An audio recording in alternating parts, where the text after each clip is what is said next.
Hello, everybody. Welcome to the latest edition of the Post with BP. I'm your host, Billy Parvatam. Folks, I'm so excited today to be welcoming back Chris Finch to the podcast. Chris, of course, is a video coordinator at Davidson College in Davidson, North Carolina. He's a Virginia Tech alum. Actually, we had pretty much the same exact academic path. We both graduated undergrad in 2019 and both did our master's in 2021, just a year ago. And now Chris moves on to Davidson College, but he's nice enough to join me for a very special podcast. Chris, thanks so much for coming on. Yeah, glad to be here. As you said before the show, it's 50 weeks in the making. Glad that we can run it back. Yeah, for sure. Last year we had you on to discuss and preview the baseball season, but this year we have you to discuss maybe the most exciting time of the year as a sports fan, and that is March Madness. It is upon us. It is starting Thursday with 68 teams. You know, it's going to be crazy with upsets. We may have one of these historically great programs end up winning the whole thing. But Chris, you know, with this type of episode, we've got to go to our alma mater, Virginia Tech, for the first time ever in the history of the university, won the ACC tournament.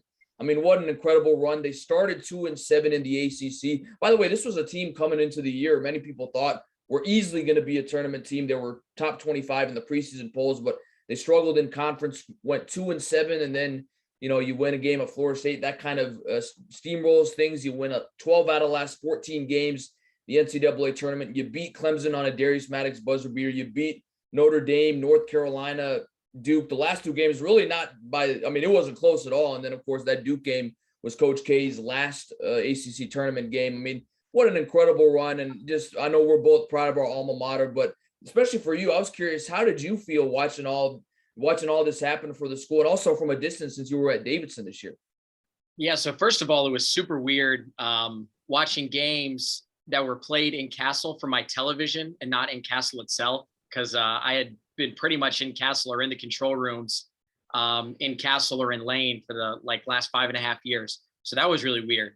But then as I was kind of watching the season, it felt like the first half of the season, we were just like finding just different ways to lose as we were going on. It was like we would have games where we would have a big lead and then we would end up blowing it. We would have games where we would kind of slowly fade away. We would have games where we get blown out. We would have games like the Miami game where we would lose on a buzzer beater. And then the second half of the season, more specifically the second half of conference play and in the ACC tournament, it was kind of like, you know, it was the opposite, where we were finding all kinds of different ways to win, where it was like we were holding off a big comeback from Clemson, and we kind of did a little bit of the same against Notre Dame. We, dominated North Carolina, especially in the second half. And then you had games like, Florida State and Duke, where Hunter Couture was coming up big. You had Keve being consistent, Clemson and Notre Dame, Darius Maddox coming up big. So you had a lot of different players coming up and stepping up in different ways. And that was really awesome. And then, the championship game and handing Coach K his last loss in the ACC, definitely brought a tear to my eye that night. It's a moment I'll never forget. Yeah, for sure. I mean, I just think about the roller coaster this season. I mean, I remember that Miami game, which actually we lost on a half-court buzzer beater shot. I mean, I just remember thinking, man, we suck. And by the way, I was one of those fans that thought the season was over, so shame on me. But the Hokies are able to come back. And then by games like Georgia Tech, where we almost blew a 10-point lead in the last 3 minutes, we're able to hold off the Yellow Jackets. I mean, Darius Maddox, that might be the most important, Virginia Tech athletic play in its history. I mean, that 3-point buzzer being shot, we were up like 9 with 8 minutes left, and we let Clemson come back. And this was after, a couple of days earlier, having lost to Clemson at Clemson. We're able to escape that with the Darius Maddox buzzer being 3. I think he called game when he, hit that 3. And that was also the second game winner he had, because a couple weeks before that, he had that crazy one against Miami that kept our hopes alive as well. So, I mean, just an incredible run. And then you think about Notre Dame. I mean, that game, people forget, Storm Murphy had a couple of threes late that helped us win that game. Otherwise, they were coming back and making it interesting. And then just blowing out UNC and Duke. I mean, the two of the most historic programs in all of college basketball. And then, to beat Duke in the championship game with so much on the line for Coach K. I was curious, where did you watch the game? I mean, were you at a bar at Davidson, or were you, at home? I mean, what was that like for you watching that game? Yeah, so we had actually just finished our Atlantic 10 semifinal game in DC. So we had got off the bus from Capital One Arena. we got a quick dinner at just like an Italian restaurant down the road. And then honestly, we just watched the game. It was me and a bunch of my coworkers watching it from the hotel. And every time Virginia Tech hit a bucket to like increase the lead, everyone at the table would be looking down at me, and I would be like pacing all over the room, and I was a mess. But once I think it was once Keve got that and one in the second half, it was kind of, I was like, okay, this is over. And then when Justin Mutz had that big posterizing dunk, I think that was kind of like the icing on the cake, kind of something cool to happen at the end. So yeah, it was just nothing crazy. I was just in the hotel with the team watching it. Yeah, I mean, for me, that Justin Mutz poster, that was when I kind of finally started to breathe a sigh of relief and said, okay, this game is over. But yeah, I was at Hokie House downtown and watching the game. Such a great atmosphere. I mean, everyone was into it. And then to win that game and going on Main Street, they closed off the street for 30 minutes, people partying, people cheering, all sorts of things. I mean, just a really special night and something I'll never forget. And people forget it was like 21 degrees that night and windy. I mean, it was that special of an event. So, and I'll thank Hunter Couture forever. I mean, 31 points, incredible, 7 for 9 from 3. And then, I mean, even look, Darius Maddox, we talked about, had that big buzzer beater. Guys like Storm Murphy stepped up. Kebe Aluma, now consistent. He's going to be Justin Mutz, one of the best passing big men in the ACC. And Chris, it just seemed like, especially from in that Duke game, it just seemed like Tech, with all of their experience, was really able to beat a team in Duke that has a lot of lottery picks that should go top in the NBA draft. Yeah, I think experience is really important in March. And I think really when you have a team like Virginia Tech too, who had only lost lost twice since like February 8th or something like that. When you get hot in March, a lot of these teams are really tough to stop. I mean, we'll probably talk about this later, but the video that's been circulating on the internet of the Texas Longhorns seeing that they were playing us and they were kind of going like, woo, a little bit. I think like when you have, when you're a well-coached team with a lot of experience and you get hot in March, like really anything can happen. So it's going to be really exciting to see what the Hokies do in this NCAA tournament. Yeah, for me, I look at a tweet that John Rothstein tweeted out. He's one of the best college basketball insiders out there, but he said, Virginia Tech starts 4 players, Storm Murphy, Hunter Couture, Keve Aluma, and Justin Mutz, who either began their career or initially committed to mid-major programs.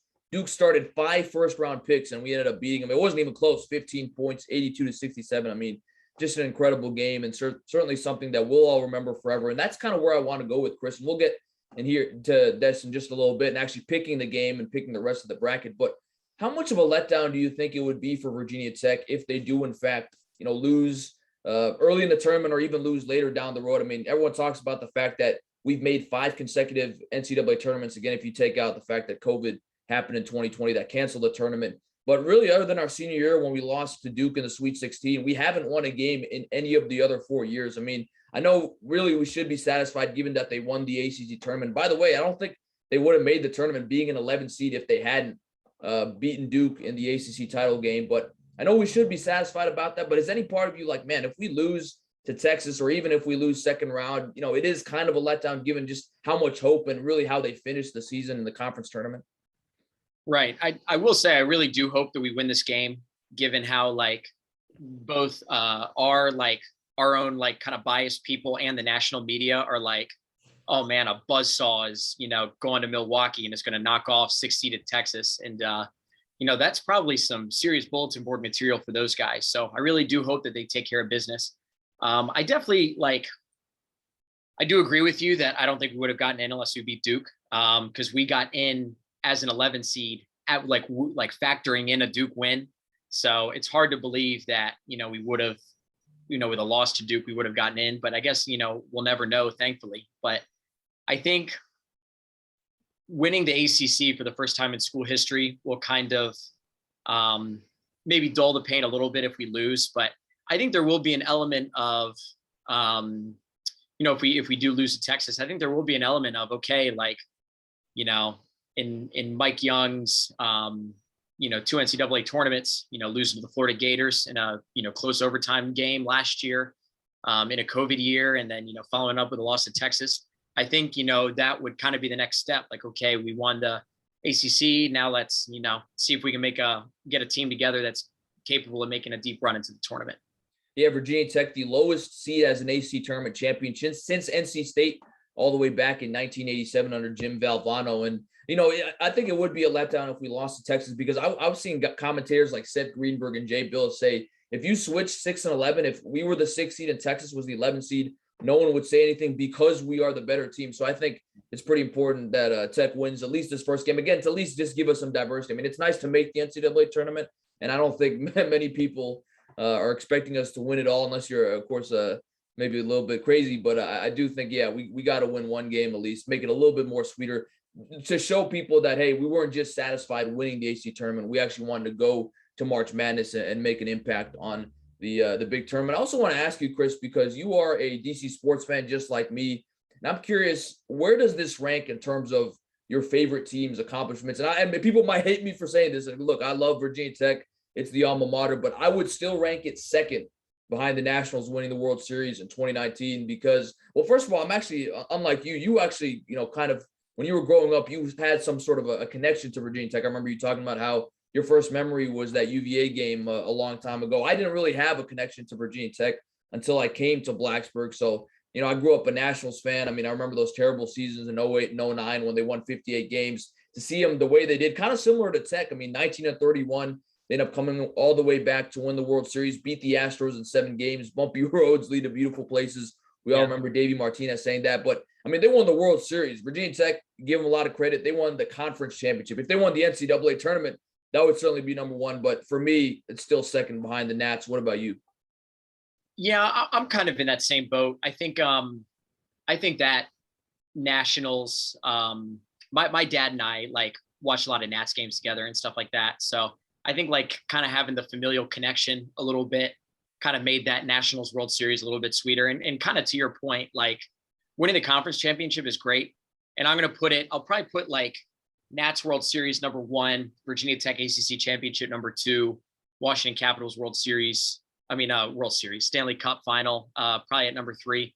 I think, I think if Virginia Tech, makes a big run to the Final Four or something like that, even if they don't win it, I think just getting to the Final Four might kind of be enough to kind of be that event that surpasses that Nationals World Series.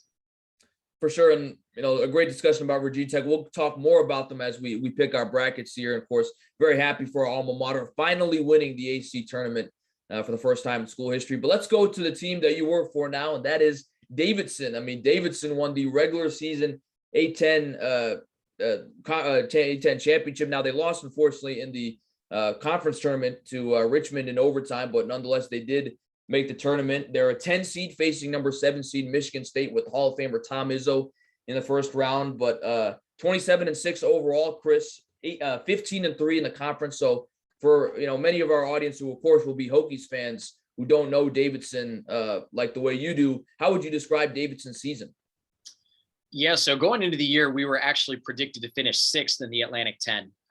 People kind of thought that we would be a middle of the pack team.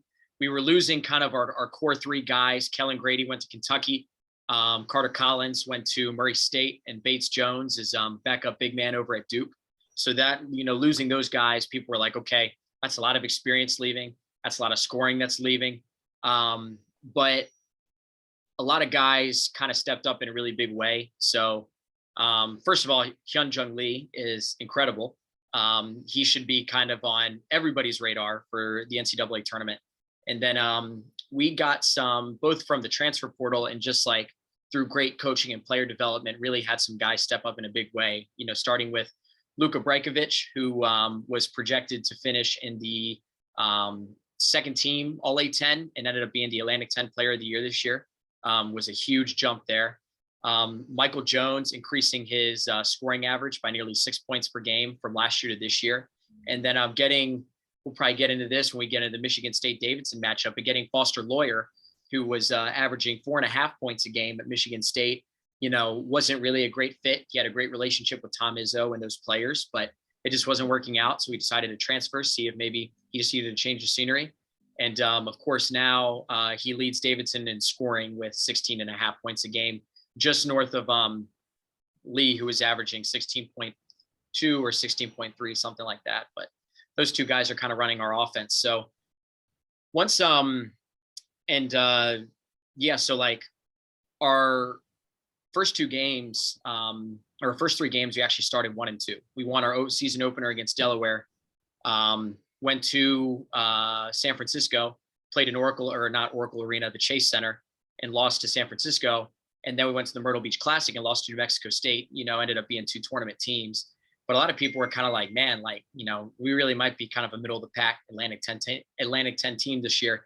And then we went on and we won 15 games in a row, including wins at Alabama, at VCU, at Richmond, some really, really great wins. And then it kind of turned from, we might just kind of be this middle of the pack team to, not only are we going to, be contenders in the Atlantic 10, but we're probably going to be an NCAA tournament team. And the team kind of got more together and, started, scoring more and playing for together more as the season went on. And another really big moment is Foster Lawyer went down with an ankle injury on a Valentine's Day home game against Duquesne. He missed 3 games. Grant Huffman, a sophomore, our backup point guard, stepped up. We went 3-0 in that stretch, and they were like, stomp games, beat St. Louis at home by 20, beat Fordham at home by 20, and then beat Duquesne on the road by 15 or something like that. So there were 3 really big and convincing wins. And, unfortunately couldn't get it done during the tournament, but I definitely think Davidson will be a tough out for Michigan State or whoever ends up playing them, assuming Davidson continues to march. Well, that's obviously a great perspective there on Davidson. And of course, most people remember them for having Steph Curry when he led them into a deep run in the NCAA tournament. I still will not forgive Seth Greenberg for not giving this guy a shot to play for his dad's alma mater, Virginia Tech. But let's talk about big picture storylines in the tournament, Chris. I think 2 teams that stand out to me are Gonzaga. Can they right the ship after last year? Everyone remembers they finished undefeated in the regular season, went all the way to the national championship game, and then just got stomped by Baylor. I think that kind of played into the criticism of the fact that, hey, this team doesn't play anyone in the regular season in their conference, and then in the playoffs and the NCAA tournament, they expect to run the table. So I think that kind of played into that. We'll see if they are able to right the ship this year. And then Duke, can they win in Coach K's final NCAA tournament? Obviously, thanks to the Hokies, he did not win the ACC tournament, but, it'll be interesting to see whether or not that pressure will, really get to the young Duke team. Again, people forget they lost to North Carolina in the last ever UNC Duke rivalry game in the regular season of Coach K's career, and then lost to Virginia Tech in the ACC tournament championship. So I think those are 2 teams for me we've got to look for. Gonzaga, can they right the ship? Duke, how will they fare in Coach K's final tournament? What about you? Any other teams you think stand out, or just any big storylines you want to discuss? Yeah, I think the really intriguing one for me is when I kind of pick my bracket, I kind of pick on, have teams going to the Final Four who are usually pretty hot. And you've got the hottest team in America since February in Arizona. And then in that same region, you have the 3rd hottest team in Tennessee. And then Villanova, Colin Gillespie is not going to be an easy out either. So I think that whole region, kind of a lot of teams that are roaring hot, could potentially be playing each other in Sweet 16, Elite 8 matchups.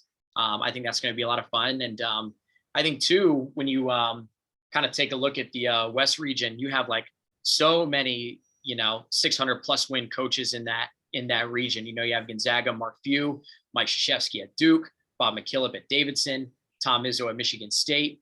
And, you just kind of go on and on with the amount of just the sheer number of great coaches in that region. And it's going to be a lot of really, really good basketball. It's going to be played out in the West. Yeah, if you look at the breakdown of the NCAA tournament teams by conference, the Big Ten had 9 teams, Big 12, Big East, and the SEC 6 teams. ACC had 5 teams, which is quite low for an historically strong basketball conference. The Mountain West had 4 teams. One thing to note about the Big Ten, they had 9 teams last year in last year's tournament, and only 1 Michigan advanced to the Sweet 16 last year. So we'll see if they continue to be frauds this year, if they'll actually have a few teams make a deep run. And then according to Bovada, in terms of the betting odds, Gonzaga is the favorite right now at plus 300, Arizona plus 600, Kentucky plus 800, Kansas plus 850, Auburn plus 1,200 to round out the top 5. For fun, I looked at our 2 schools. Virginia Tech is plus 10,000. So, not bad. It's still a long shot, but, in terms of they're not the worst team in terms of to win the whole thing. And then Davidson is plus 25,000. So that'll be interesting to see how far those 2 teams go. So let's get right to it, Chris. We are going to pick the brackets every single game We're gonna go through each and pick our teams that will make the Final Four and end up winning the national championship game. And I think the best way to do this is first we'll kind of go through each game. We'll just do a one word. Who do you think is going to win? You can give a little bit if you need to, but then once we kind of get to the who will represent that region in the Final Four, then we'll kind of have a broader discussion of the region as well. So we'll save the two regions that have Virginia Tech and Davidson for last. We'll first start with the Midwest region. So we'll go to that 1-16 matchup, Kansas versus either Texas Southern and Texas A&M Community College. Actually, that's about to tip soon if it hasn't tipped already. But who do you have winning this game? I would be shocked if you don't have Kansas. Yeah, I have Kansas in my Final Four, so rock chalk. All right, let's go to I also have Kansas as well. 8 and 9, we've got San Diego State and Creighton. Who do you have winning this matchup? I got Creighton based on their great run in the Big East tournament. I will actually have San Diego State. I think historically they've been a pretty solid program in the NCAA tournament. They consistently get teams there. They were under Steve Fisher for a long time. So I'm going San Diego State. So there we disagree. Iowa and Richmond. Obviously, you know Richmond very well as a rival to Davidson. Right. Do you think they have what it takes to upset Iowa? I think they do. I think Iowa coming off of a great run in the Big Ten tournament, though. It's kind of a weird head versus heart game, but I'm going to go with the Hawkeyes. I will also go with Iowa as well. We've got in the 4-13 matchup in that region, Providence and South Dakota State. People talk about how South Dakota State is a high-scoring team. Providence won the regular season Big East championship. Who do you have winning that matchup? This is my first big upset. I have the Jackrabbits advancing. 30-win team, winning's a habit, and I think they'll get it done. John Rothstein says, Ed Cooley, the American dream. I am going with Ed Cooley and the Friars to advance. So there we go with that matchup. We have next LSU and Iowa State. 11-6 statistically is the most, I think since 1987, I saw 21-19, the 11 seed is against the 60. So basically 50-50. So statistically, it's typically the most upset seed. But who do you have winning this matchup? Yeah, I think LSU on the back of their head coach getting fired for some allegations. I think Iowa State will be a little bit more consistent and get the win. I agree with Iowa State. You'll see a common theme there with the 11 and 6 seeds in my bracket. Next, we have Wisconsin, the Badgers against Colgate. Who do you have winning that matchup 3-14? Colgate almost got an upset victory over Arkansas. I think they'll come close again, but I think Wisconsin will pull it out. I will also go with Wisconsin. They didn't finish well in the Big Ten tournament, losing to Michigan State, but I think they'll win that first round matchup. USC and Miami. Of course, Miami, one of the 5 teams from the ACC under Jim Larrañaga, facing USC, a team that made the Sweet 16 last year. Who do you have winning that 7-10 matchup? Jim Larrañaga knows how to win in March. I'm going to take him over a lot of other guys any day in the first round, so I'll pick Miami. I'm going USC. I think they're going to continue their March Madness success. So USC over Miami. And then the 2-15 matchup, Auburn and Jacksonville State. Yeah, Auburn. I think Auburn's just a little bit too talented. Going to have them advancing. I also agree. I have Auburn as well. Though remember last year, 15-2, Oral Roberts did beat Ohio State. Actually, know a buddy that lost 1K on that, but we'll share that story another day. So there we have the Midwest first round matchups. Let's now go to a hypothetical second round matchup. Chris, I believe you had Kansas and Creighton. So who do you have advancing the Sweet 16? I have the Jayhawks advancing. Just I think their talent will just overpower the Jays. I agree with you. I have Kansas advancing to the Sweet 16. And again, this is going to be where it gets interesting because we're going to have to keep track to some extent of the matchups we have. So right. I believe you had Iowa and South Dakota State. So who do you have advancing to the Sweet 16? Love the Jackrabbits. They score points in bunches, but I think Iowa's size will overpower at the end of the day. And I'll have the Jayhawks and the Hawkeyes meeting in the Sweet 16. I agree with you. Iowa, to foreshadow a little bit, I do have going deep in the tournament. I think they will handle Providence in my matchup. I had Iowa and Providence, so I have Iowa advancing. The next matchup, we both, I believe, had Iowa State and Wisconsin. Who do you have advancing in that matchup? I have Wisconsin in a close one. I think, although Wisconsin hasn't been playing very well as of recently, I think they will be able to find a way to get the win. I agree with you. I'm going the Badgers. Greg Gard has experience in the tournament. Actually got his first tournament win against Virginia Tech a couple years ago. So I'm going with the Badgers to advance over Iowa State. You had Auburn and Miami in the second round. Who do you have winning that matchup? I've got Auburn, very well coached team, as well as Miami, and I think a little bit of better coaching, a little bit more talent, a lot of SEC bias in my bracket this year. I think Auburn advances. I had USC and Auburn, and I am going with the upset. I'm going with USC to advance. I think they're going to come into the game with, house money to play with. I think Auburn is a weak number 2 seed. I didn't like how they finished the SEC tournament. I am picking USC to advance to the Sweet 16. So the final 2 matchups to get to the Final Four. Well, I guess in your bracket, you had Kansas and Iowa in the Sweet 16. So who do you have winning that matchup? I think Kansas, despite maybe not having as much size, it's really hard to pick against Bill Self in the tournament. I will have the Jayhawks advancing. I also had Iowa and Kansas, and I have Iowa winning this matchup. I don't like how Kansas has really played the last couple of years in the tournament. Well, actually, last year they didn't make the tournament, but Bill Self hasn't really been able to crack a Final Four in the last couple of years.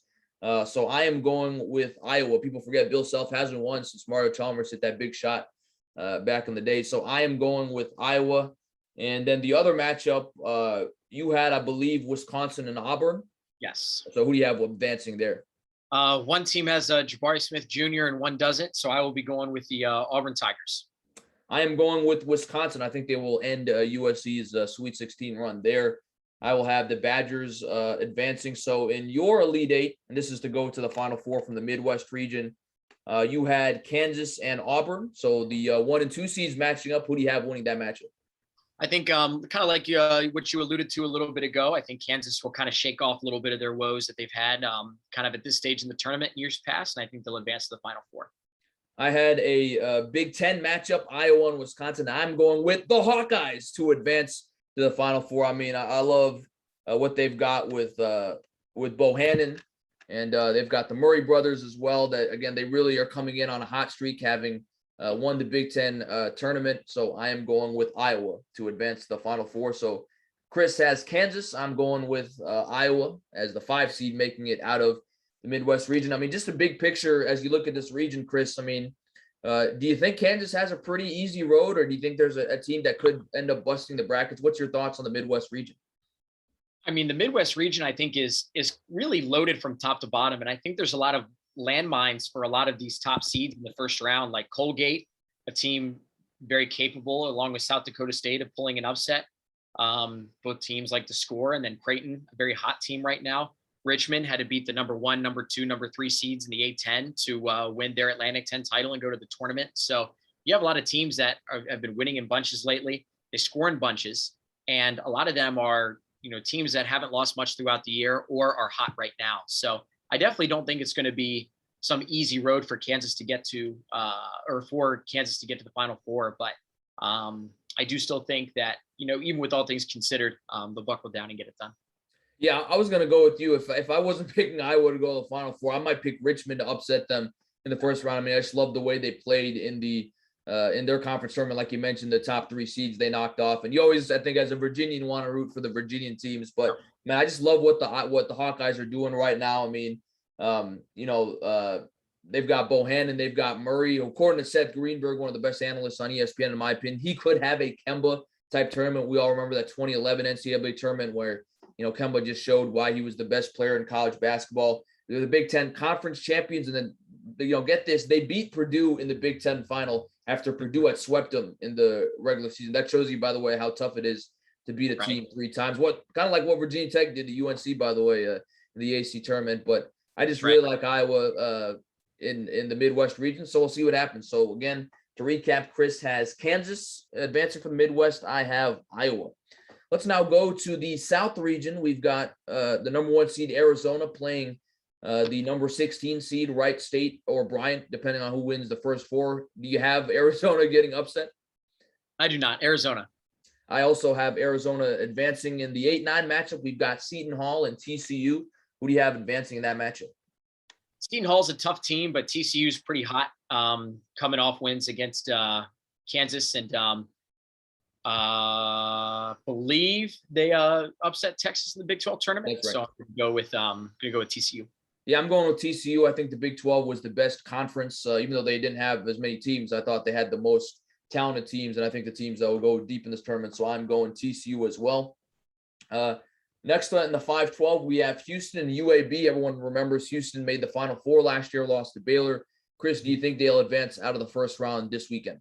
I do think that they will advance despite some struggles in February. UAB, a very tough team, very good team, well coached, but I think Houston advances. I also agree with you. Houston will not have a problem in the first round. Next matchup in the 4-13 game is Illinois and Chattanooga. You know, you look at Illinois last year, they were a number 1 seed. Many people had them winning the whole thing. They had Kofi Coburn, one of the best players in the country, but they ended up losing to Loyola Chicago in the second round. Do you think Illinois, the Fighting Illini, can advance this year? Or do you have Chattanooga upsetting them? Yeah, I would really love to buy into Mock Madness, and in kind of a hard overhead bracket, I have them winning, but I do think Illinois will not have much trouble. I agree with you. I think Illinois will advance as well. So now we move to the 6-11 matchup, Colorado State and Michigan. Now, Michigan is playing geographically close to their university, playing in Indianapolis. But of course, Chris, I mean, they've been embroiled in controversy this whole season. Juwan Howard punched a Wisconsin assistant coach. He was suspended until the tournament, and then they ended up getting upset by Indiana. So they're not coming into the tournament playing really great. But do you think they could pull off potentially an upset here against Colorado State? Yeah, I think Colorado State wins. I think a lot of the national media really pens this as like the most likely upset, but just with all the turmoil and drama, I just don't see it happening. Like I said, I'm rolling with the 11 seeds in this bracket. I agree with you that I'm not confident in this pick. I think Colorado State should be favored, but I just think Michigan will be able to get it together for one game. And again, remember, they were the only team in the Big Ten last year that advanced past the Sweet 16. So I think, or to the Sweet 16, and they did make it to the Elite Eight, got upset by UCLA. But I think Michigan can get it together for one game. So I'm going with the Wolverines. Tennessee and Longwood. We both know Longwood because they're in Virginia. But do you think Tennessee will have any problem with them? I think they might encounter a little bit of trouble in the first half. I think Longwood will be competitive riding that high, but I don't think Tennessee will have much trouble. Very hot team themselves. Yeah, Tennessee coached by Rick Barnes. Of course, they won the SEC tournament. Pretty impressive. They actually beat former Virginia Tech head coach Buzz Williams, whose Texas A&M team missed the tournament, by the way. I don't feel bad for him, but I'm going with Tennessee to advance. Ohio State and Loyola Chicago might be the most intriguing 7-10 matchup. Of course, Ohio State, just mentioned it a couple minutes ago. Oral Roberts upset them 15-2 last year. Loyola Chicago has been known to make runs in the tournament. They made the Final Four in 2018. Last year made it to the Sweet 16, upsetting Illinois. Do you think Loyola Chicago pulls off the upset against Ohio State? Death, taxes, Loyola Chicago winning in March. I'm going to pick the 10th seed. I agree with you. I am going with Loyola Chicago. I think they've got a more experienced team, as we've talked about it. I think that's also kind of what makes college basketball so special, is that you've got these mid-major schools. They've got juniors and seniors starting, more experienced players, where some of these more, blue blood programs, may have guys who are ready for the NBA, but maybe younger players. I think Loyola Chicago does pull off the upset here and beats Ohio State. And then the 2-15 matchup, we've got Villanova and Delaware. Of course, Villanova has won a couple of championships in the last handful of years. Do you think they will beat Delaware? So Delaware actually came to Belk Arena here and played Davidson in the season opener. Was a good team out of the CAA, but I think Nova will win. I agree with you. Can't bet against Jay Wright in the first round in March. I am going with Villanova. So now as we move to the second round in the South region, we both have Arizona and TCU. Who do you have advanced? I think, TCU, great team. I just think Arizona, too hot, too talented. They're going to win. I'm going with Arizona. They will also be going deep in my bracket here to foreshadow a little bit. In the second other matchup, we have both have Houston and Illinois, I believe. So who do you have winning that matchup? I think Illinois is going to shake off last year's Demons. They're going to get the win. I'm going with Houston. They played a pretty tough Memphis team, who we'll get to here in a little bit, and they were able to win their conference tournament. I like Houston and the way they're coached. I think they'll be able to beat Illinois, who will lose for the second straight year in the second round. And then the third matchup in that region, the second round, I believe you had Colorado State and Tennessee. So who do you have advancing in that matchup? I have Tennessee. I don't think they'll struggle too much with Colorado State. I think it'll be relatively easy, given Colorado State, I think, is, going to kind of skate by with a relatively painless first round matchup. I had Michigan and Tennessee, but I will also have Tennessee advancing. I think Tennessee's too talented for Michigan to do much there. So Tennessee, the Volunteers will advance. And then we have Loyola Chicago and Villanova. Can Loyola upset Villanova in your matchup? I think they can, and I have a little bit of Atlantic 10 bias to me. Loyola Chicago joining the Atlantic 10 conference next year, but it's really tough to pick against Jay Wright in the first couple rounds in March. I think they'll advance to the Sweet 16. I agree with you. Con Gillespie coming back is huge. He's a veteran guard of the tournament, and guard play really does matter in NCAA March Madness time. So I'm going with Villanova to advance to the Sweet 16. So in our Sweet 16 matchups, you had Arizona and Illinois. Who do you have advancing to the Elite Eight? I've got Arizona advancing to the Elite Eight. I think the run will end there for the Fighting Illini. I will also have Arizona advancing as well over Houston. I had Houston making it, but they will lose to Arizona. We both have the 3-2 matchup, Tennessee and Villanova in the Sweet 16. Should be a pretty good game if it happens. Who do you have ending up winning that game? Yeah, it's kind of tough because I really think it could go either way. And although it is tough for me to pick against Jay Wright, I think Chandler on Tennessee has been really balling out pretty. He's been scoring in bunches, especially in the SEC tournament, and I think he's going to lift him over Villanova.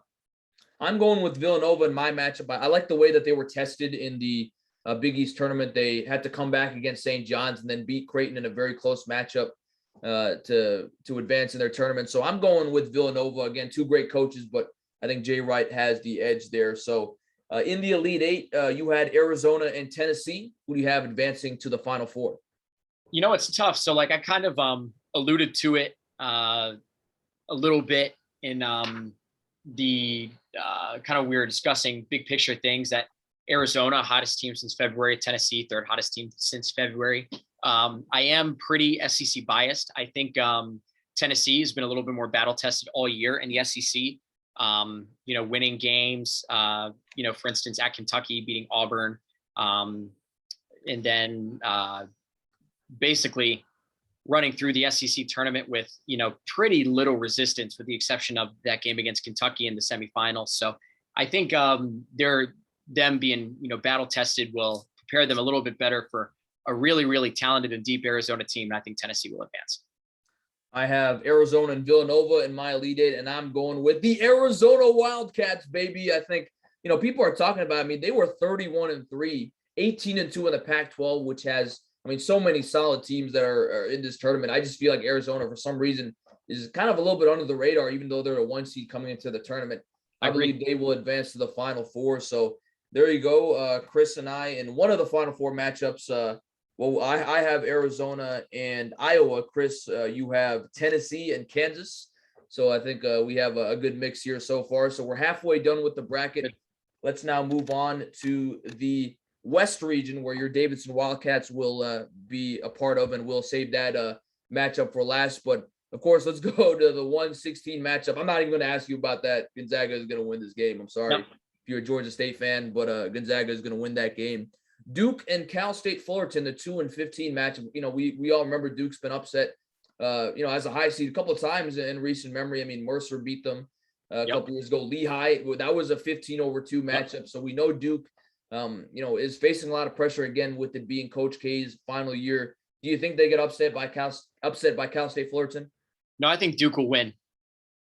I will also go with Duke as well. I think they'll be able to handle a much less talented team in the first round. Let's go now to the 8-9 matchup. We've got Boise State and Memphis. Boise State won their regular season conference championship, but Memphis, they've got a lot of big names. Virginia Tech, by the way, lost to Memphis early on in the season, but you're coached by NBA legend Penny Hardaway. Larry Brown, one of the greatest coaches of all time, is one of your assistants. I think every Tech fan is grateful to them that they beat SMU in their conference tournament, because that definitely helped the Hokies in terms of propelling them into the last four in. Of course, they won the ACC tournament, so it didn't matter anyway. But I think this is a really good 8-9 matchup. Chris, who do you have advancing? Yeah, I think it'll be a really close game. Boise State, one of the better mid-majors in the country, but I think Memphis will advance.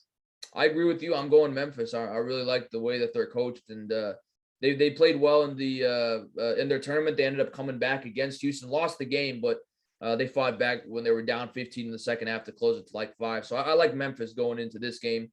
Let's now go to the 5-12 matchup, UConn and New Mexico State. Who do you have advancing? New Mexico State played Davidson earlier in the year, won, really bullied them. Despite this, I think UConn is a little bit more athletic, and I will pick UConn in pretty close fashion.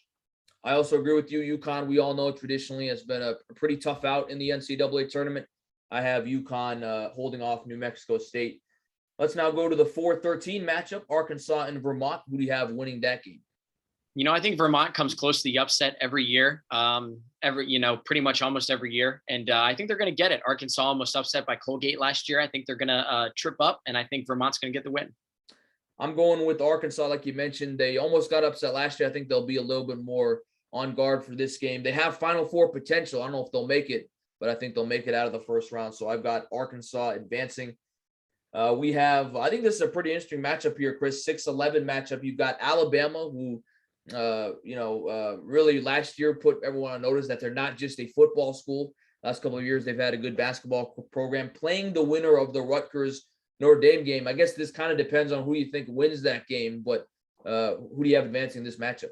Yeah, so Alabama's kind of a seesaw. You beat Gonzaga, but you lose to some lesser SEC teams. I think that Notre Dame is going to win this first 4 matchup against Rutgers, and I think they're going to upset Alabama. I agree with you. I'm actually going with Rutgers to beat Notre Dame. I think they're coming into the tournament a little bit stronger, and they will upset Alabama. So far I've got all 3 11 seeds upsetting the 6 seed, and of course the last one involves Virginia Tech. So we'll see what happens there. But there you go with that. And then we've got Texas Tech and Montana State, the 3-14 matchup. Who do you have advancing in that game? I think Texas Tech wins rather handily. I also agree with you. I'm going Texas Tech.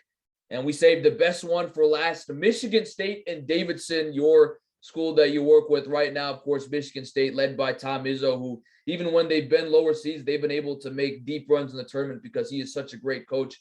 In my opinion, a top 5 coach in college basketball. Will you pick your Davidson Wildcats to beat the Michigan State Spartans? Michigan State is very athletic and they're very deep, and they do have Tom Izzo, who's won 600 games as a head coach, but so is Coach Bob McKillop at Davidson. And I think Foster Loyer will come out and score in bunches against his former team. He's going to be playing a little bit of a chip on his shoulder, and I think Hun Jung Lee is going to be great. I think another unsung thing about Davidson is that people remark on how they're a great 3-point shooting team, but Luka Brykovic has really shouldered the load, and he's won A-10 Player of the Year for a reason. So I will pick the Cats to advance over Michigan State. Man, this was a really tough matchup, Chris. I wanted to pick Davidson. I decided to go with Michigan State, not because I hate Davidson. I think actually they've got a great shot to win this game, but I picked Michigan State more in terms of being strategic about future rounds. So I'll explain that in a second, but I am going with the Spartans. I think Tom Izzo is able to hold off a very talented Davidson team. So there you go. As we go to the second round matchups in this region, I believe we both had Gonzaga and Memphis. Who do you have winning that matchup? Gonzaga is prone to the second round loss, but I still think that they'll advance over Memphis. Yeah, people forget a couple of years ago they lost to Wichita State, the year that Wichita State made the Final Four with Greg Marshall. I think Gonzaga is a little bit more talented than Memphis was for Wichita State. I think they'll hold off the Tigers. So we both have Gonzaga advancing to the Sweet 16. We both also had UConn and Arkansas. Who do you have advancing in that matchup? I actually had a Vermont upsetting Arkansas. Oh, that is right. That is right. Vermont is actually, I'm going to pick them as kind of my little Cinderella team this year. I'm going to have them upsetting UConn, go to the Sweet 16. That's my Billy Parvatam hot take of the bracket. Yeah, that is a hot take if I've ever seen one. I'm actually going to go. I had UConn and Arkansas. I am going with UConn to advance to the Sweet 16. Again, I think they were a solid team in their conference this year. I think they're going to be able to get it done against Arkansas, who, like you mentioned, is upset prone in the NCAA tournament. So Chris with a hot take going with Vermont. So we both had the 11 seed upsetting Alabama. You had Notre Dame playing Texas Tech. I have Rutgers playing Texas Tech. Who do you have winning your matchup? Love Mike Bray. I think the Irish can shoot the ball really well, but I think Texas Tech advances. I have Texas Tech going deep in my bracket, so I will have them beating Rutgers. And then the last second round matchup of that region, you have your team Davidson against Duke. Will you pick Davidson to beat Duke? See, I think it's kind of a head over heart thing. I think it would be awesome for Davidson to end Coach K's whole career. And for the sake of this podcast, I'm going to pick them, but that's going to be a really tough matchup for the Cats. Mostly Duke's size and athleticism will be really, really tough for us to combat. For sure. So I'll pick the Wildcats. We shoot 70% from three in the game. And win. Yeah, you never know what can happen in the tournament. I have Michigan State and Duke. I am picking Michigan State to upset Duke. That's kind of why I picked Michigan State over Davidson, because I just felt like they had a better shot of beating Duke. I think the second round, Duke facing a really experienced team with, again, another battle-tested coach like Tom Izzo. We've seen, again, they've kind of crumbled under the pressure to UNC in the regular season, to Virginia Tech in the AC tournament. I think the pressure will get to them in the second round. I've got Michigan State advancing to the Sweet 16 and ending Coach K's career. So if we look at the Sweet 16 or the Sweet 16 in this region, you had Gonzaga and Vermont, if I'm not mistaken, in one of those matchups. Will you have Vermont going into the Elite Eight? No, glass slipper falls off. Gonzaga wins. Yeah, I've got Gonzaga and UConn. I think UConn's run will also end there. I am going with Gonzaga. You had Davidson and Notre Dame, if I'm not mistaken. Davidson, Texas Tech. Davidson, Texas Tech. Yeah, you had Texas Tech beating Notre Dame. Who do you have in that matchup? Yeah, once again, glass slipper falls off. I think the Cats run ends here in the Sweet 16, and I think Texas Tech advances. See, that's why it's so hard to keep track of these matchups, because then, they all end up we went all over the place in this region too. So yeah, for sure. I have Texas Tech and Gonzaga. I'm going with the upset. Texas Tech will beat Gonzaga. I think, again, the Red Raiders have been tested in the Big 12 conference. I mean, I think they had the best conference this year. I think deep in the tournament, that's kind of where that tends to hurt Gonzaga. I do have the Raiders advancing to the Final Four. So, Chris, if I'm not mistaken, you had Gonzaga advancing to the Final Four. I have Texas Tech. As we take a big picture look at the West region, what are kind of your overall thoughts on that side of the bracket? I think Gonzaga has the toughest road out of any one seed. I mean, they can be bounced by Memphis in round 2. They can get bounced by a very athletic Arkansas team. Gonzaga not as athletic. And then really, when you take a look at Texas Tech, like, they're a big, strong, physical team. And I think that really Gonzaga, that has a potential to really throw Gonzaga off. And then you could even have, the emotional factor of, Coach K's Duke team making a deep run to the tournament one last time for a legendary head coach. I mean, there's going to be no easy game for Gonzaga after, once they kind of get past Georgia State. So I think, I despite that, I still have them going to the Final Four just because of their talent and the kind of whole revenge tour thing, but it's not going to be easy. Yeah, I agree with you. It's going to be a tough road for the Zags. I'm really looking at that 11 seed matchup. I think about that game last year. Remember Michigan State and UCLA. UCLA ends up winning that game in a close game. They end up making a run all the way to the Final Four. I think this Rutgers Notre Dame game has that type of ability to where if one of these teams wins, you could see them making a deep run to the tour in the tournament, to potentially the Sweet 16 or Elite Eight. A reason I'm going with Texas Tech is I just love Mark Adams, their head coach. I mean, he was a longtime Chris Beard assistant. Chris Beard leaves for Texas in the offseason, and Mark Adams leads this team to third in the Big 12 regular season conference standings, ahead of Texas. And I mean, you look at some of their wins. They had big wins against Tennessee, at Kansas. They had 2 wins against Baylor, swept that regular season series. They won at Texas, again, sticking it to Chris Beard.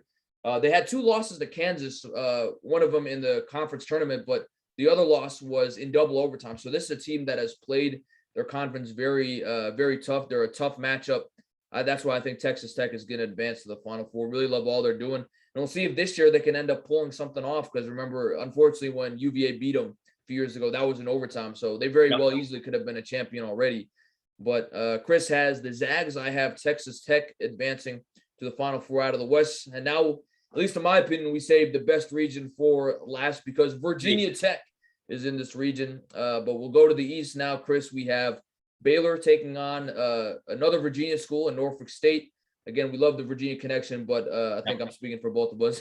We got Baylor, the defending champs. Yeah, Baylor wins that matchup. We have next the 2-15 matchup, Kentucky and St. Peter's. Who do you have advancing in that matchup? In the mascot bracket, St. Peter's will win the national championship, but Kentucky wins. I agree with you. I'm going with John Calipari and Kentucky.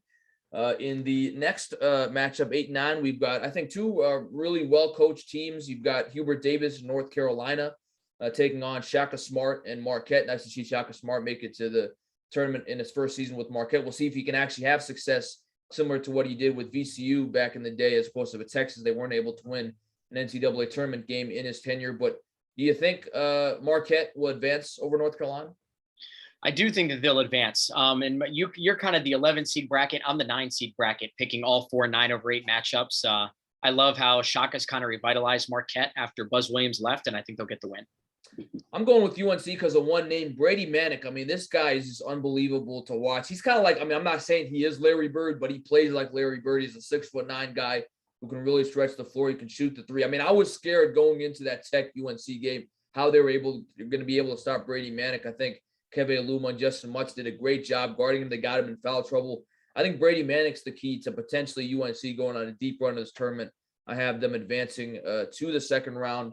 So in the next matchup we've got St. Mary's facing the winner of the Wyoming-Indiana matchup. So I guess really, who do you have winning that matchup first, and will they upset St. Mary's in your opinion? So I love Wyoming. I think that they will win that game, but I do have St. Mary's advancing.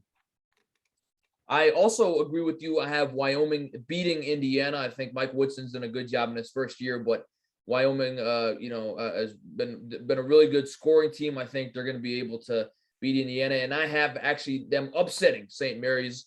12-5 is also a matchup that you tend to see a lot of upsets. I got to get one of those in here. I think I'm going to go with Wyoming over St. Mary's. Then we've got UCLA and Akron. Of course, UCLA made the Final Four last year under Mick Cronin, who is a great coach, in my opinion. Akron, of course, more known for being the birthplace of LeBron James and Steph Curry. But do you think Akron can upset UCLA? I think they can, but I still think UCLA is going to advance. I think that UCLA is a team out of this region that can kind of be a non-top 2 seed that can really make a deep run. Yeah, I'm going with the Bruins. They're on a mission from last year. I mean, that was one of the great college basketball games of all time when Jalen Suggs basically had a half-court buzzer beater to beat UCLA for the Gonzaga Bulldogs and to take them to the national championship. UCLA is on a mission. I do not think they will get upset in the first round.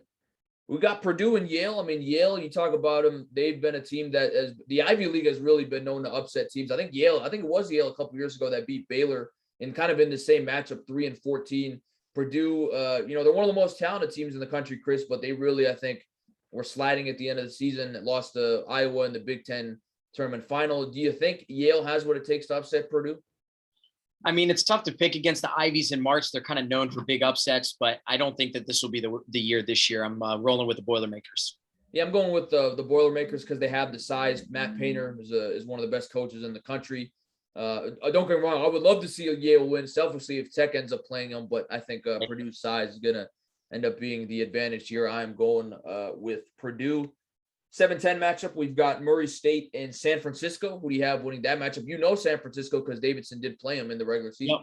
Yep. So a lot of Davidson connections. I will pick Murray State because I think it would be cool for Carter Collins and Kellen Grady on Murray State and Kentucky, respectively, 2 Davidson transfers to play each other in the second round.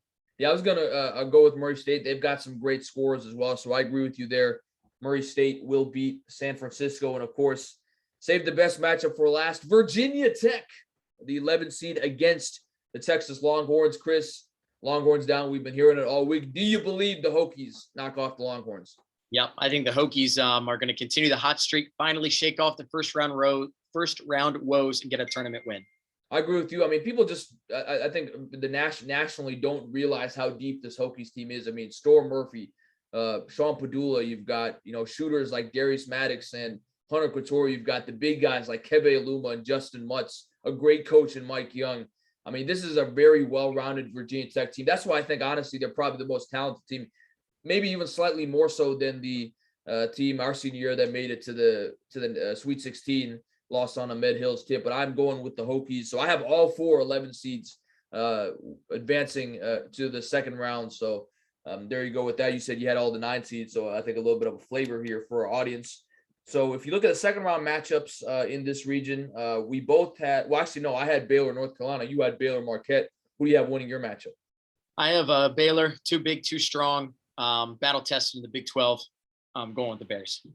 I'm really nervous about this Baylor-North Carolina matchup again because you got guys like Brady, Hubert, Davidson doing a really good job bringing this North Carolina team together late in the season. I'm still going to go with Baylor. I think, again, being the defending champions, they've been battle-tested in March. Scott Drew will get those guys ready.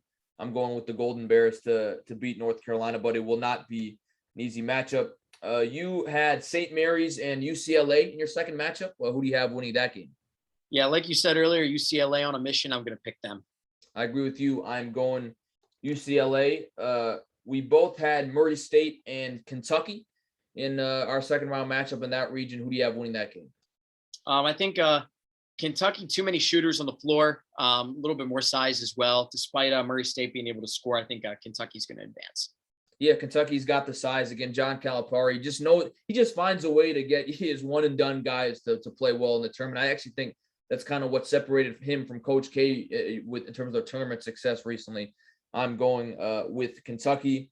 Virginia Tech and Purdue in the last matchup of the second round. Do you have the Hokies advancing to the Sweet 16? The Hokies are going back to the Sweet 16. I think despite Purdue having two of the best big men in the country, and as you said about Matt Painter earlier, one of the best coaches in the country, I think this is really kind of growing into a team of destiny year for the Hokies. And I think they'll get a really big upset. I don't think the first round is really considered an upset by a lot of people, but I do think that a win over Purdue would be a huge kind of reverberating effect on the tournament. I think they'll get it done. I agree with you. I am going with Virginia Tech to advance to the Sweet 16. It's actually funny. I do know a group of people here who are from Indiana and went to Purdue. So it would be funny if that, in Blacksburg, I should say that I think it would be pretty funny if those two teams ended up playing each other.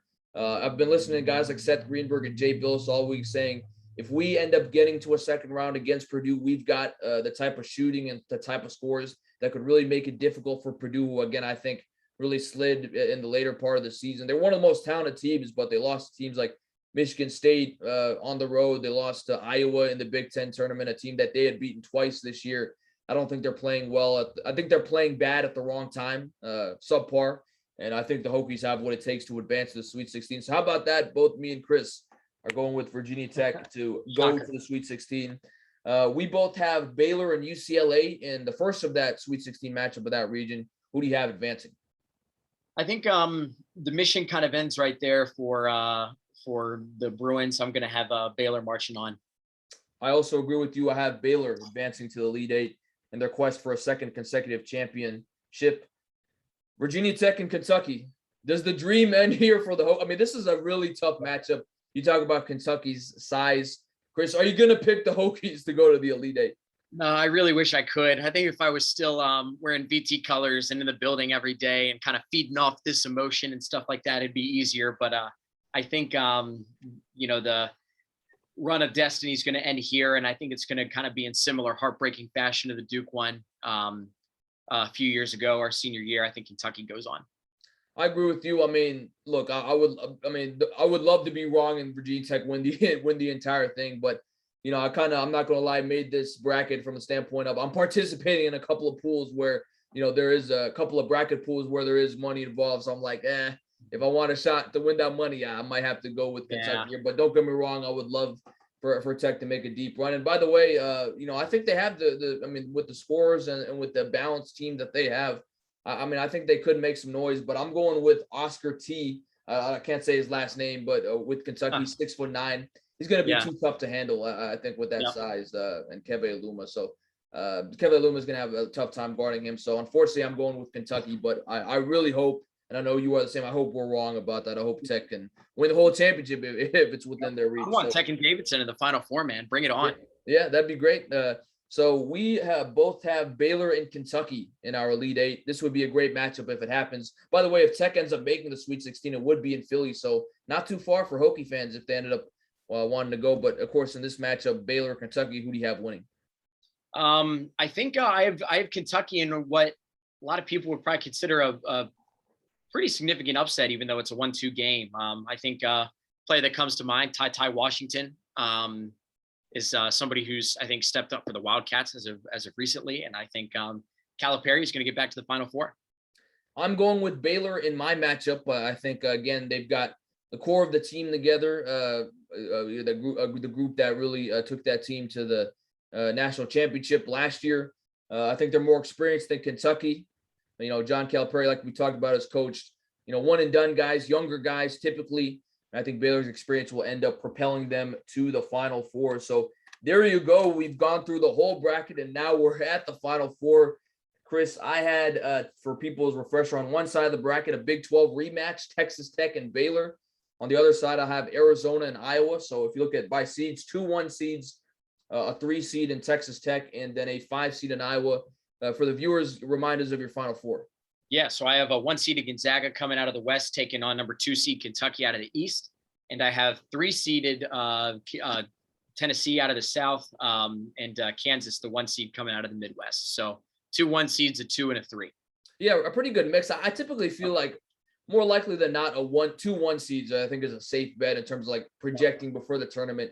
I think that's probably a safe bet to get to the Final Four. But let's go with with your first Final Four matchup. Let's go with both. Give me both your Final Four matchups. Who do you have advancing to the national championship? So I think Tennessee, Kansas. It's a tough matchup. I think on paper, with how hot Tennessee is, how well coached they are, you would think that they would advance to the national championship game.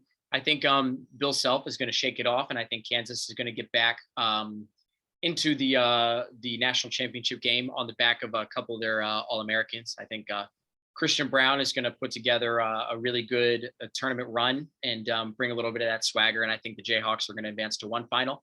And then on the other side, I think the revenge tour is going to continue. I think although Kentucky has great shooting, I think Gonzaga is pretty good when they get to the Final Four. They advanced last year to get to the national championship game in clutch fashion. They played in the national title game against North Carolina a few years ago. So I think they will get back into the national championship.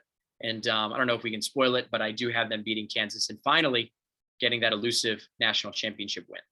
So Chris is going with Gonzaga over Kansas to win the championship. Again, like I mentioned in my matchup, Texas Tech and Baylor, a Big 12 rematch. I am going with the Baylor Golden Bears to make it back to the national championship game. One reason, it's hard to beat a team 3 times. And like I just talked about it, Texas Tech beat Baylor twice in the regular season. I think the 3rd time will not be the charm for the Raiders. Scott Drew will lead that team back to the national championship game.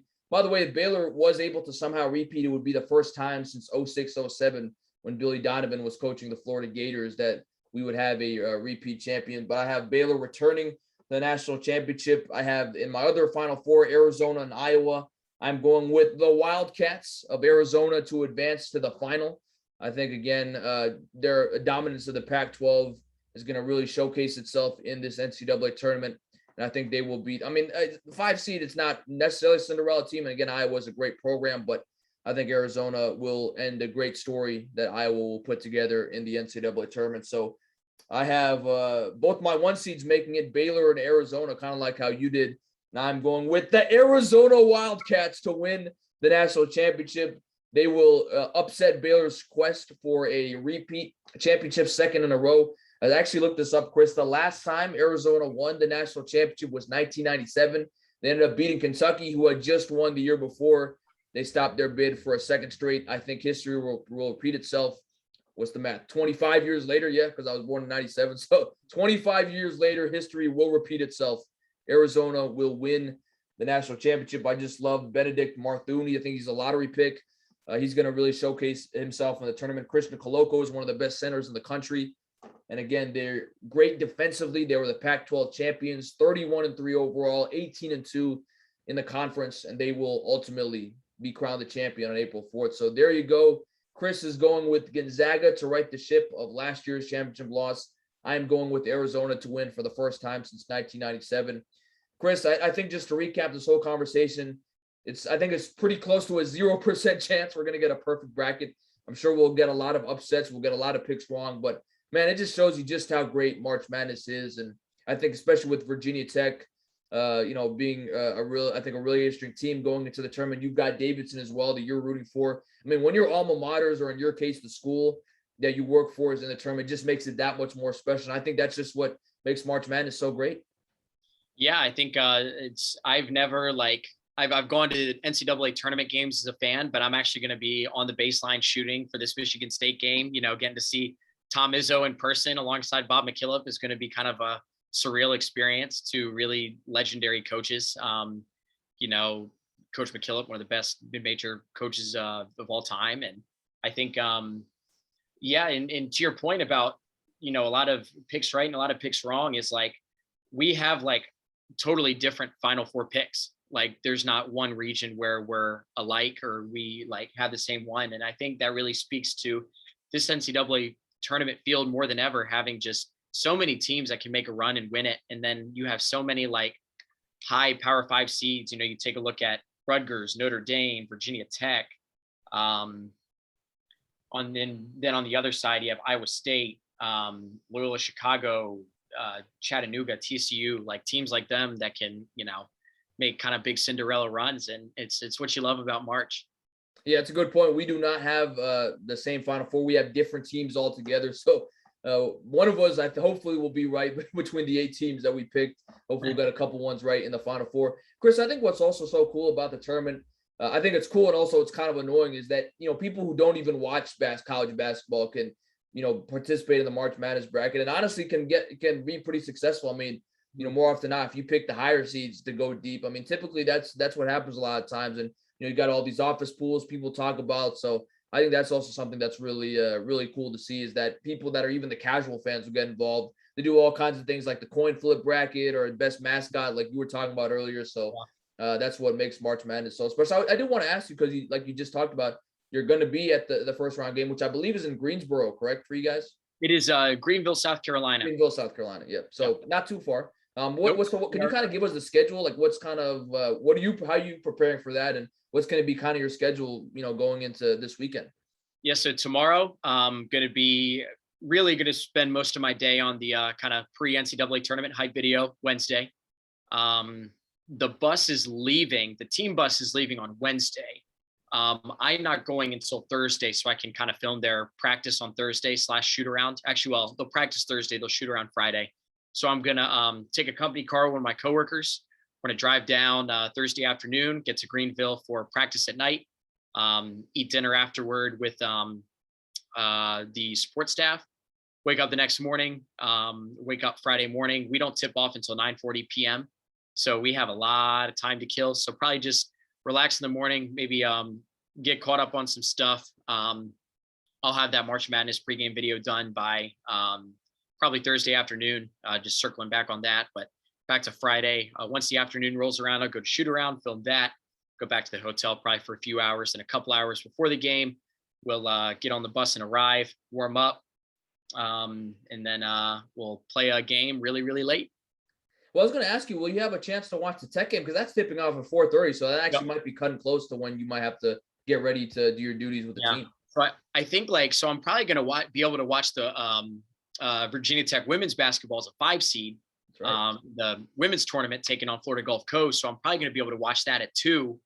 And unfortunately, I'm probably going to be on the bus on the bus to shoot around during the Tech game. So I'm probably going to be watching it on my phone, kind of like phone in one hand, camera in the other hand, trying to, make sure I do both things at once. But be able to watch that. And then that game will be done in plenty of time before we tip off. So it'll be a really intriguing matchup at a really late hour. The West Coast fans should, I think, be in for a good show.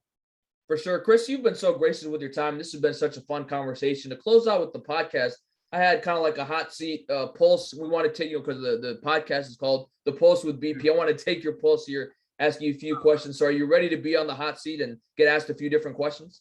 No, I've never been more ready. For sure. So first thing I wanted to ask you is, feel free to go into more detail with this, but, like we talked about it, me and you kind of had the same academic path. We both graduated in 2019. We both finished our master's in 2021. I ended up staying at Virginia Tech this year for a 7th year. You decided to, take a change of scenery and go to Davidson. I mean, what went into that process? What made you decide to join Davidson? I'm sure it was a tough decision because you had been at Tech for so many years, but what kind of played into that, and what made you decide to take the role? Yeah, so I feel like I just really desperately needed a change of scenery. I thoroughly love my time at Virginia Tech, and I'm always going to be grateful for what Hokie Vision has done for me as a person and as a filmmaker and cinematographer. But I think for me, I wanted to see how I could do on my own, where I didn't kind of have like if I mess something up, someone could kind of pick up the slack a little bit. Entered application processes with 4 schools, Iowa State, NC State, JMU, Davidson. Was a finalist at 3 of those schools, JMU, Davidson, and NC State.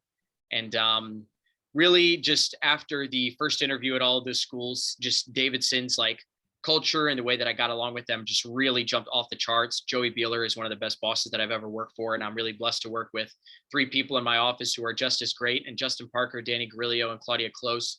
And, people in, ticketing, marketing, it's just, we're a small staff. And as a result of that, we have to maybe make some sacrifices and work in certain areas that maybe not be of our field of expertise. But I kind of, I went with workplace culture at a smaller school. Davidson has an enrollment of less than 2,000 kids. Wow. So it's a really, really small private school. And I kind of picked those over kind of the bigger universities in James Madison and NC State.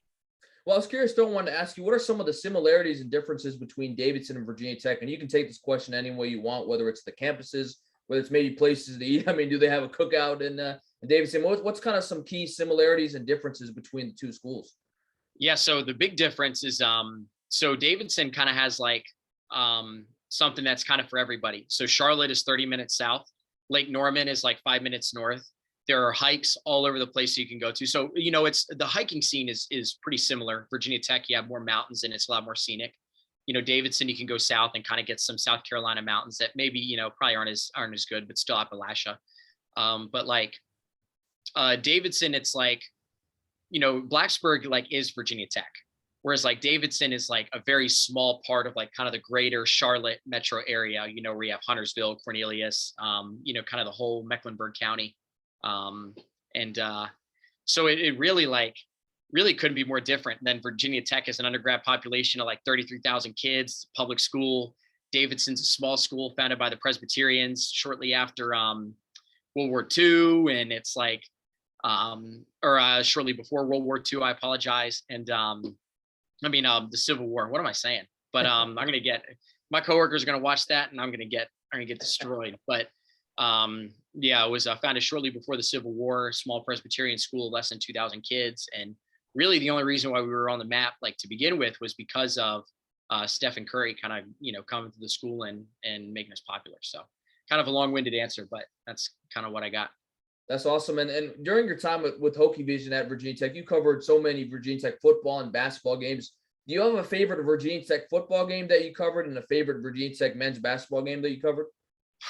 Virginia Tech men's basketball, my favorite one of those was when we beat Virginia, I believe in double overtime my junior year, when London Parentes's shot got stuck on the back of the rim, and we ended up rallying to win. Another great moment was when we beat Duke without Justin Robinson, and Nikhil Alexander-Walker airballed a 3 over the rim, and Chris Clark, like right in front of me, like tips it into the hoop, and the place goes nuts, and I'm filming the court storming after that and stuff. So those are probably my favorite 2. My favorite Virginia Tech football moment was actually as a student, my freshman year, when I was like in the stands as a fan, hosting #1 Ohio State in 2015. Lane was absolutely electric. If I had to pick one when I worked, though, that 6 overtime game against North Carolina immediately comes to mind. What an environment, and was really kind of a gut check win that team needed in 2019, ultimately losing to UVA, but, kind of gave us some hope, and we really went on a run after that.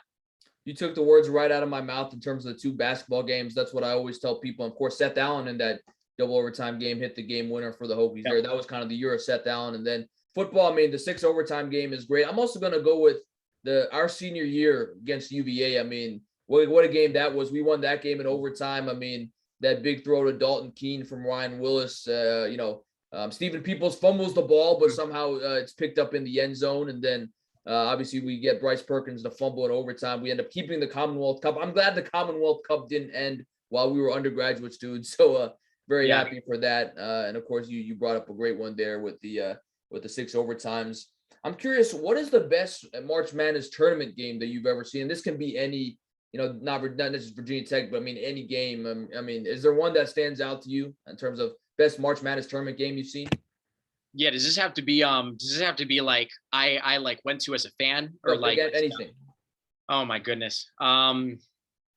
Geez, I think the Duke Butler national championship game when I was a lot younger really comes to mind. I love the Gordon Hayward and I can't. He's in the NBA now. I think Brad Stevens, Yep.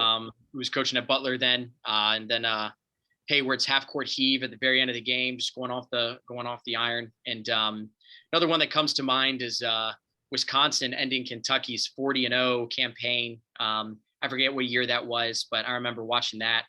I remember I looked forward to that game all day and was so excited. All my friends at school were talking about it. I might have been in middle or high school at that time. Yeah, really. I've been following March Madness really since I was a kid, and even the first bracket that I ever filled out was the Davidson Stephen Curry run in 2008.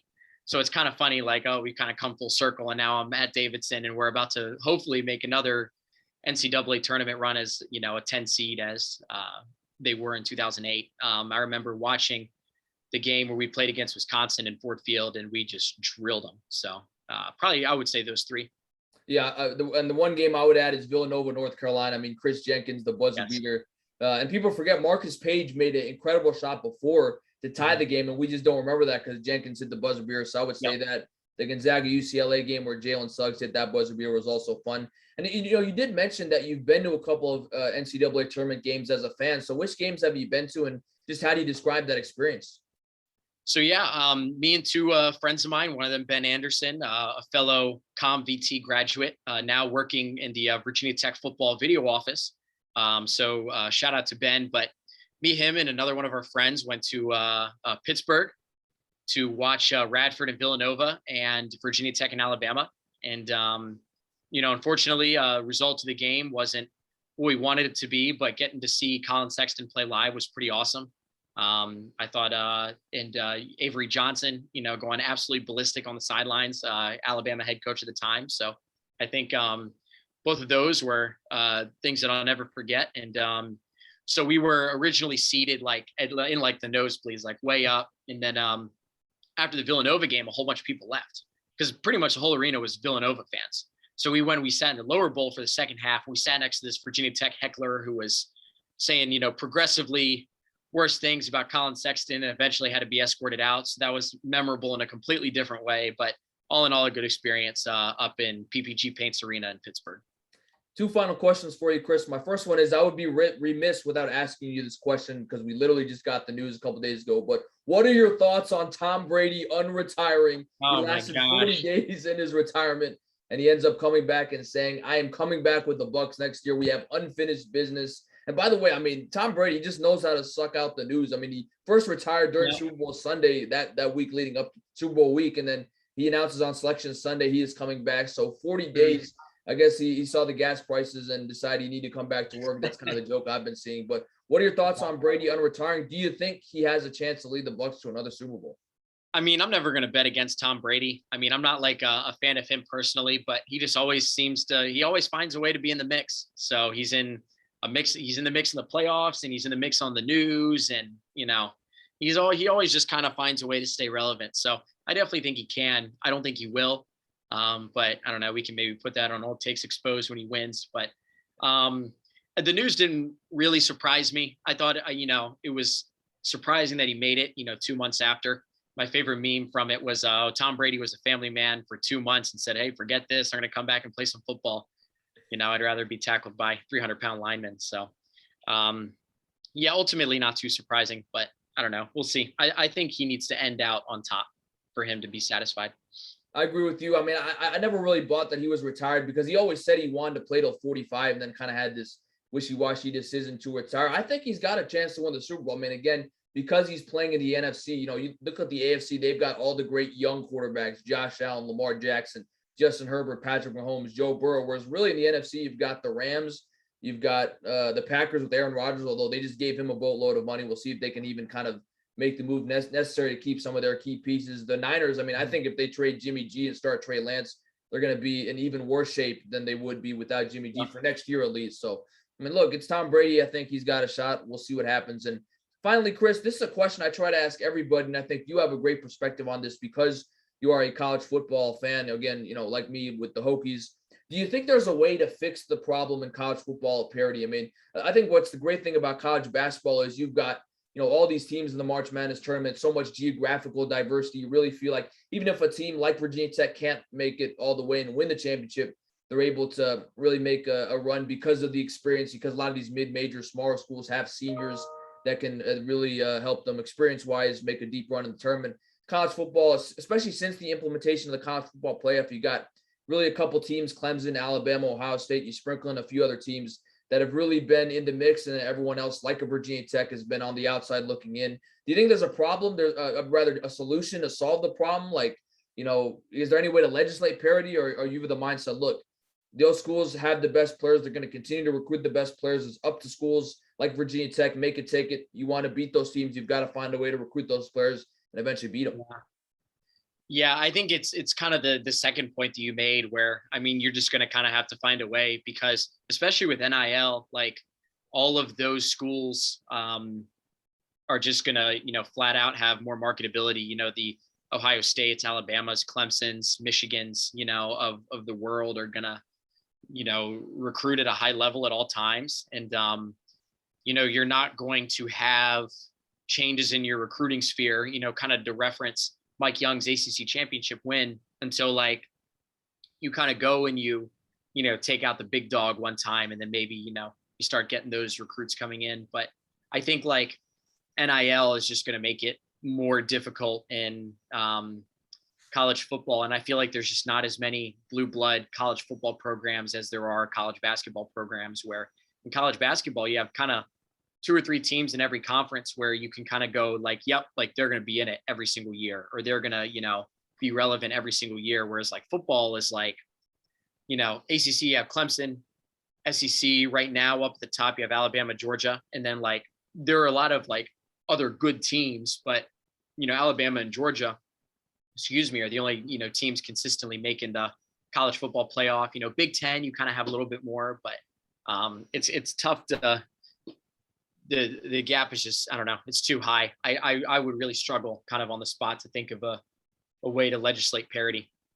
Well, I think they should expand the playoff to 8 teams. It won't solve the problem. I still think that Alabama's the 1 and 2 seeds will continue to win, but at least they'll give more teams the hope of they can actually make the college football playoff. I think it'll be a little bit better than the system is right now. And then really quick, before I let you go, I almost forgot, Carson Wentz to the Commanders. What do you think about the move? Oh, I hate it. I like Tyrod to the Giants today a lot better than Carson Wentz to the Commanders. I almost said Washington football team. That's not what it is anymore.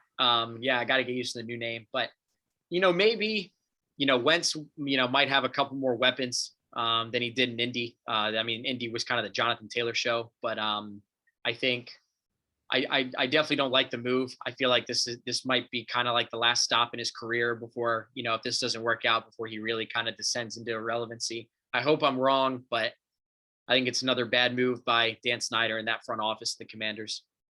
All I'm going to say is give him a shot. I mean, it's the NFC East. It's a very winnable division. You never know. I mean, he's not a scrub. He had 27 touchdowns and 7 interceptions last year. Obviously choked in the last couple of games, but I think what they're paying him, I mean, he's not, look at what quarterbacks are made. Every quarterback that signs a new contract, they're going to end up breaking the highest record. He's getting paid less than $30 million. I think it's a decent deal. Let's give him a chance, see what happens. He's definitely an upgrade over Taylor Heineke. So I think, we'll see what happens with that. But man, Chris, this has been such a pleasure getting to catch up with you after 50 weeks. It seemed like, although we have been texting, so it doesn't feel like we haven't talked in a year, but thank you so much for coming on here, getting a chance to pick the bracket every game. And, good luck to you in your bracket. You had Gonzaga winning. I had Arizona winning. And, of course, good luck to your Wildcats in the first round. And for both of us, let's go Hokies. Let's hope they can make a deep run. But thank you so much for joining me, man. It's been such a pleasure.